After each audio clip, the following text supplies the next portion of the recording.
नमस्कार मित्रों। पूर्णमासी तो हर मास ही आती है कि लेकिन कार्तिक मास की पूर्णमासी की बात ही कुछ अलग है। इसका हमारे पुराणों में बहुत बड़ा महत्व बताया गया है। आज की वीडियो आप पूरा अवश्य देखें।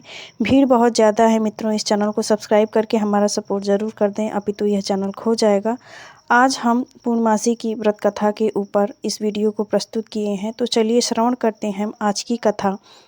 द्वापर युग में एक समय की बात है। यशोदा जी ने श्री कृष्ण से कहा, हे कृष्ण, तुम सारे संसार के उत्पन्न कर्ता, पोषक तथा उसके संहार करता हो। आज कोई ऐसा व्रत मुझसे कहो जिसके करने से मृत्यु लोक में स्त्रियों को विधवा होने का भय न रहे तथा यह व्रत सभी मनुष्यों की मनोकामनाएं पूर्ण करने वाला हो। श्री कृष्ण कहने लगे, हे माता, तुमने अतिशय सुंदर प्रश्न किया है। मैं तुमसे ऐसे ही व्रत को सविस्तार कहता हूँ। सौभाग्य की प्राप्ति के लिए स्त्रियों को द्वाचिशत 32 पूर्णमासियों का व्रत करना चाहिए। इस व्रत के करने से स्त्रियों को सौभाग्य और संपत्ति मिलती है। यह व्रत अचल सौभाग्य देने वाला एवं भगवान शंकर के प्रति मनुष्य मात्र की भक्ति बढ़ाने वाला है। यशोदा जी कहने लगी, हे कृष्ण, सर्वप्रथम इस व्रत को मृत्युलोक में किसने किया था, इसके विषय में विस्तार पूर्वक मुझसे कहो। श्री कृष्ण जी कहने लगे, इस भूमंडल पर एक अत्यंत प्रसिद्ध राजा चंद्रहास से पालित अनेक प्रकार के रत्नों से परिपूर्ण कार्तिका नाम की एक नगरी थी। वहाँ पर घनेश्वर नाम का एक ब्राह्मण था और उसकी स्त्री अति सुशीला रूपवती नाम की थी। दोनों ही उस नगरी में बड़े प्रेम के साथ रहते थे। घर में धन आदि की कोई कमी नहीं थी। उनको एक दुख था कि उनकी कोई संतान नहीं थी। इस दुख से वह अत्यंत दुखी रहते थे। एक समय एक बड़ा तपस्वी योगी उस नगरी में आ गया। वह योगी उस ब्राह्मण के घर को छोड़कर अन्य सब घरों में भिक्षालय मांगकर भोजन किया करता था। रूपवती से वह भिक्षा नहीं लिया करता था। उस योगी ने एक दिन रूपमती से भिक्षा न लेकर किसी अन्य घर से भिक्षा लेकर गंगा के किनारे जाकर भिक्षा पात्र को प्रेम पूर्वक खा रहा था कि धनेश्वर ने योगी का यह सब कार्य किसी प्रकार देख लिया।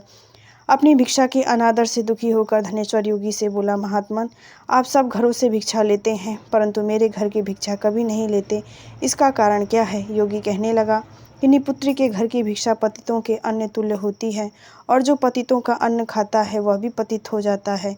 चूँकि तुम निपुत्र हो अतः पतित हो जाने के भय से मैं तुम्हारे घर की भिक्षा नहीं लेता हूँ। धनेश्वर यह बात सुनकर अपने मन में बहुत दुखी हुआ और हाथ जोड़कर योगी के पैरों पर गिर पड़ा तथा आर्त भाव से कहने लगा, हे महाराज, यदि ऐसा है तो आप मुझको पुत्र प्राप्ति का कोई उपाय बतलाएं। आप सर्वज्ञ हैं, मुझ पर अवश्य ही कृपा करें। धन की मेरे घर में कोई कमी नहीं है परंतु मैं पुत्र न होने के कारण अत्यंत दुखी हूँ। आप मेरे इस दुख का हरण करें, अपना सामर्थ्यवान है। यह सुनकर योगी कहने लगा, हे ब्राह्मण, तुम चंडी की आराधना करो। घर आकर उसने अपनी स्त्री से सब वृत्तांत कहा और तप के निमित्त वन में चला गया। वन में जाकर उसने चंडी की उपासना की और उपवास किया। चंडी ने 16वें दिन उसको स्वप्न में दर्शन दिया और कहा, जा धनेश्वर, तेरे पुत्र होगा परंतु वह 16 वर्ष की आयु में ही मृत्यु को प्राप्त हो जाएगा।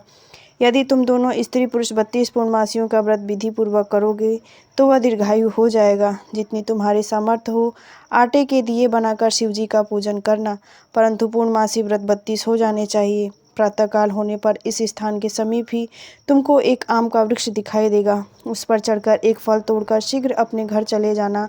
अपनी स्त्री से सब वृत्तांत कहना। ऋतु स्नान के पश्चात वह स्वच्छ होकर श्री शंकर जी का ध्यान करके उस फल को खा लेगी। तब शंकर भगवान की कृपा से उसका गर्भ रह जाएगा। जब वह ब्राह्मण प्रातःकाल उठा तो उसने उस स्थान के पास ही एक आम का वृक्ष देखा जिस पर एक अत्यंत सुंदर आम का फल लगा हुआ था। उस ब्राह्मण ने उस आम के वृक्ष पर चढ़कर उस फल को तोड़ने का प्रयत्न किया परंतु वृक्ष पर कई बार प्रयत्न करने पर भी वह न चढ़ पाया। तब तो उस ब्राह्मण को बहुत ही चिंता उत्पन्न हुई और विघ्ननाशक श्री गणेश जी की वंदना करने लगा। हे दयानिधि, हे दया सिंधु, अपने भक्तों के विघ्नों का नाश करके उन्हें मंगल कार्य करने वाले, दुष्टों का नाश करने वाले, रिद्धि सिद्धि देने वाले, आप मुझको कृपा करके इतना बल दें कि मैं अपने मनोरथ को पूर्ण कर सकूं। इस प्रकार गणेश जी की प्रार्थना करने पर उनकी कृपा से धनेश्वर वृक्ष पर चढ़ गया और उसने एक अति सुंदर आम का फल देखा। उसने सोचा कि जो वरदान से फल मिला वह यही है और कोई फल दिखाई नहीं देता। उस धनेश्वर ब्राह्मण ने जल्दी से उस फल को तोड़कर अपनी स्त्री को लाकर दिया और उसकी स्त्री ने अपने पति के कथनानुसार उस फल को खा लिया। वह गर्भवती हो गई। देवी जी की असीम कृपा से उसके एक अत्यंत सुंदर पुत्र उत्पन्न हुआ जिसका नाम उन्होंने देवदास रखा। माता पिता के हर्ष और सुख के साथ वह बालक शुक्ल पक्ष के चंद्रमा की भांति माता पिता के घर में बढ़ने लगा।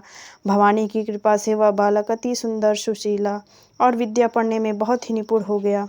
दुर्गा की आज्ञा अनुसार उसकी माता ने द्वात्रिशत 32 पूर्णमासी का व्रत रखना प्रारंभ कर दिया था, जिससे उसका पुत्र दीर्घायु, बड़ी आयु वाला हो जाए। 16वां वर्ष लगते ही देवदास के माता पिता को बड़ी चिंता हुई कि कहीं उनके पुत्र को इस वर्ष मृत्यु नहीं हो जाए। इसीलिए उन्होंने अपने मन में विचार किया, यदि यह दुर्घटना उनके सामने हो गई तो वे इसे कैसे सहन कर सकेंगे। अस्तु उन्होंने देवदास के मामा को बुलाया और कहा, हमारी इच्छा है कि देवदास 1 वर्ष तक काशी में जाकर विद्या अध्ययन करे और हम उसको अकेला कभी नहीं छोड़ें। इसलिए तुम साथ चले जाओ। 1 वर्ष के पश्चात इसको वापस लेके लौटना। सब प्रबंध करके माता पिता ने काशी जाने के लिए देवदास को एक घोड़े पर बैठाकर उसके मामा को उसके साथ कर दिया, किंतु यह बात उसके मामा या किसी और से नहीं कही। धनेश्वर ने सब पत्नी को अपने पुत्र की मंगल कामना तथा दीर्घायु के लिए भगवती दुर्गा की आराधना और पूर्णमासियों का व्रत करना आरंभ कर दिया। इस प्रकार बराबर 32 पूर्णमासी का व्रत पूरा किया। कुछ समय पश्चात एक दिन वह दोनों मामा व भांजा मार्ग में रात्रि बिताने के लिए किसी ग्राम में ठहरे हुए थे। उस दिन उस गांव में ब्राह्मण की अत्यंत सुंदरी, सुशील, विदुषी और गुणवती कन्या का विवाह था। जिस धर्मशाला के अंदर वर और उसकी वरा ठहरी हुई थी, उसी धर्मशाला में देवदास और उसके मामा ठहरे हुए थे। संयोगवश जब कन्या को तेल आदि चढ़ाकर मंडप आदि का कृत्य किया गया तो लग्न के समय पर वर को धनुर्धत हो गया। और वर के पिता ने अपने कुटुंबियों से परामर्श करके निश्चय किया कि यह देवदास मेरे पुत्र जैसा ही सुंदर है, मैं इसके साथ ही लग्न करा दूंगा और बाद में विवाह के अन्य कार्य मेरे लड़के के साथ हो जाएंगे। ऐसा सोचकर देवदास के मामा से जाकर बोला कि तुम थोड़ी देर के लिए अपने भांजे को हमें दे दो, जिनसे विवाह के सब लग्न का कृत्य सुचारू रूप से हो सके। तब उसका मामा कहने लगा, जो कुछ भी मधुपर्क आदि कन्या के दान के समय वर को मिले वह सब हमें दे दोगे तो मेरा भांजा इस बारात का दूल्हा बन आएगा। यह बात वर के पिता के स्वीकार करने पर उसने अपने भांजा वर बनाने को भेज दिया और उसके साथ विवाह कार्य आदि रात्रि में विधि पूर्वक संपन्न हो गया। पत्नी के साथ वह भोजन न कर सका और अपने मन में सोचने लगा कि न जाने यह किसकी स्त्री होगी। वह एकांत में इसी सोच में गर्म निश्वास छोड़ने लगा तथा उसकी आंखों में आंसू भी आ गए। तब वधू ने पूछा कि क्या बात है, आप इतने उदासीन व दुखी क्यों हैं। तब उसने सब बात जो वर के पिता ने उसके मामा से कही थी उसको बता दी। तब कन्या कहने लगी, यह ब्रह्म विवाह के विपरीत कैसे हो सकता है देव। ब्राह्मण और अग्नि के सामने मैंने आपको ही अपना पति बनाया है, इसीलिए आप ही मेरे पति हैं, आपकी ही पत्नी रहूंगी, किसी अन्य की कदापि नहीं। तब देवदास ने कहा, ऐसा मत करिए, क्योंकि मेरी आयु बहुत थोड़ी है, मेरे पश्चात आपकी क्या गति होगी, पहले इन बातों को अच्छी तरह विचार लो। परंतु वह दृढ़ विचार वाली थी, बोली कि जो होगा वो मेरी भाग्य की गति होगी। हे स्वामी, आप उठिए और भोजन करिए, आप निश्चय ही भूखे होंगे। इसके बाद देवदास और उसकी पत्नी दोनों ने भोजन किया तथा शेष रात्रि भर वे सोते रहे। प्रातःकाल 4 बजे देवदास ने अपनी पत्नी को 3 नगों से जड़ी हुई एक अंगूठी दी, एक रुमाल दिया और बोला, हे प्रिय, इसे लो और संकेत समझकर स्थिर चित्त हो जाओ। मेरा मरण जीवन जानने के लिए एक पुष्प वाटिका बनाओ, उसमें सुगंधित वाली एक नवमल्लिका लगा लो, उसको प्रतिदिन जल से सींचा करो और आनंद के साथ खेलो कूदो और उत्सव मनाओ। जिस समय और जिस दिन मेरा प्राणांत होगा यह फूल सूख जाएंगे और ये हरे हो जाएं तो जान लेना कि मैं जीवित हूँ। यह बात निश्चय करके समझ लेना, उसमें कोई संशय नहीं। यह समझाकर वह चला गया। प्रातःकाल होते ही वहाँ पर बाजे बजने लगे और जिस समय विवाह के कार्य संपन्न करने के लिए वर तथा सब बाराती मंडप में आए तो कन्या ने वर को भली प्रकार से देखकर अपने पिता से कहा कि यह मेरा पति नहीं है, मेरा पति वही है जिसके साथ रात्रि को मेरा पाणी ग्रहण हुआ था, इसके साथ मेरा विवाह कभी नहीं हुआ। यदि यही है तो बताएं कि मैंने इसको क्या दिया। मधुपर्क और कन्यादान के समय जो आभूषण दिए थे उन्हें दिखावें तथा रात में मैंने इससे क्या गुप्त बातें की थी वह सब सुनावे। पिता ने उसकी कथना अनुसार वर को बुलवाया। कन्या की वह सब बात सुनकर वह कहने लगा कि मैं कुछ नहीं जानता। इसके पश्चात लज्जित होकर वह अपना समूह लेकर रह गया और सारी बारात भी अपमानित होकर वहाँ से लौट गई। भगवान बोले कि हे माता, इस प्रकार देवदास काशी विद्या अध्ययन के लिए गया। जब कुछ समय बीत गया तो काल से प्रेरित होकर एक सर्परात्रि के समय उसको डसने के लिए वहां आया। उस विषधर के प्रभाव से शयन के स्थान पर चारों तरफ से विष की ज्वाला से विषैला हो गया, परंतु व्रतराज के प्रभाव से उसको काटने न पाया, क्योंकि पहले ही उसकी माता ने 32 पूर्णमासियों का व्रत कर रखा था। इसके बाद मध्याह्न के समय वह काल वहां आया और उसके शरीर से उसके प्राणों को निकालने लगा, जिससे वह मूर्छित होकर गिर पड़ा। भगवान की कृपा से उसी समय श्री पार्वती जी के साथ शंकर जी वहां आ गए। उनकी मूर्छित दशा देखकर श्री पार्वती जी ने भगवान शिव जी से प्रार्थना की कि महाराज, इसकी माता ने पहले 32 पूर्णमासियों का व्रत किया था, जिसके प्रभाव से ही भगवान आप इसको प्राण दान दें। भवानी के कहने पर भक्त वत्सल भगवान श्री शिव जी ने उसको प्राणों का दान दिया। इस व्रत के प्रभाव से ही मृत्यु को छोड़ दिया और स्वस्थ होकर बैठ गया। उधर उसकी स्त्री भी उसके आगमन की प्रतीक्षा की करती थी। जब उसने देखा कि उस पुष्प वाटिका में अब पत्र पुष्प कुछ भी नहीं रहे तो उससे अत्यंत आश्चर्य हुआ। जब वह वैसे ही फिर हरी भरी हो गई तो वह जान गई कि वह जीवित है। यह देखकर वह बहुत प्रसन्न मन अपने पिता से कहने लगी कि पिताजी, मेरे पति जीवित हैं, आप उन्हें ढूंढ लें। जब 16वां वर्ष व्यतीत हो गया तब देवदास भी अपने मामा के साथ काशी से चल दिया। इधर उसके ससुर उसको ढूंढने के लिए अपने घर से जाने वाले ही थे कि वह दोनों मामा भांजे वहां पर आ गए। उनको आया देखकर उनका ससुर बड़ी प्रसन्नता के साथ अपने घर में ले गया। उस समय नगर के निवासी वहां इकट्ठा हो गए और सबने निश्चय किया कि अवश्य ही इस बालक के साथ कन्या का विवाह हुआ था।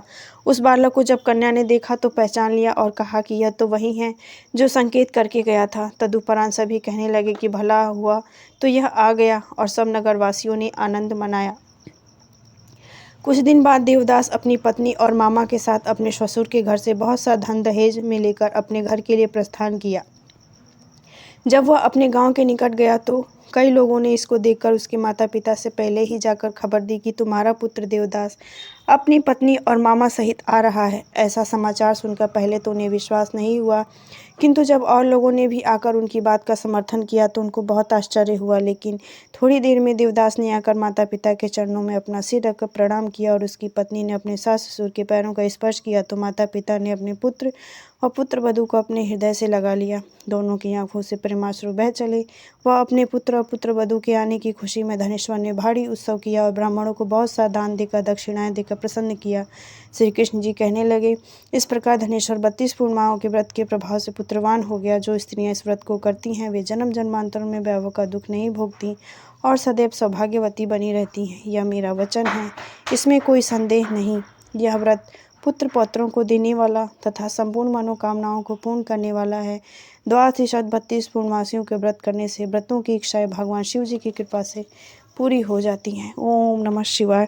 इस कथा को और लोगों के साथ शेयर करें। इस चैनल को सब्सक्राइब करके हमारा सपोर्ट जरूर कर दें।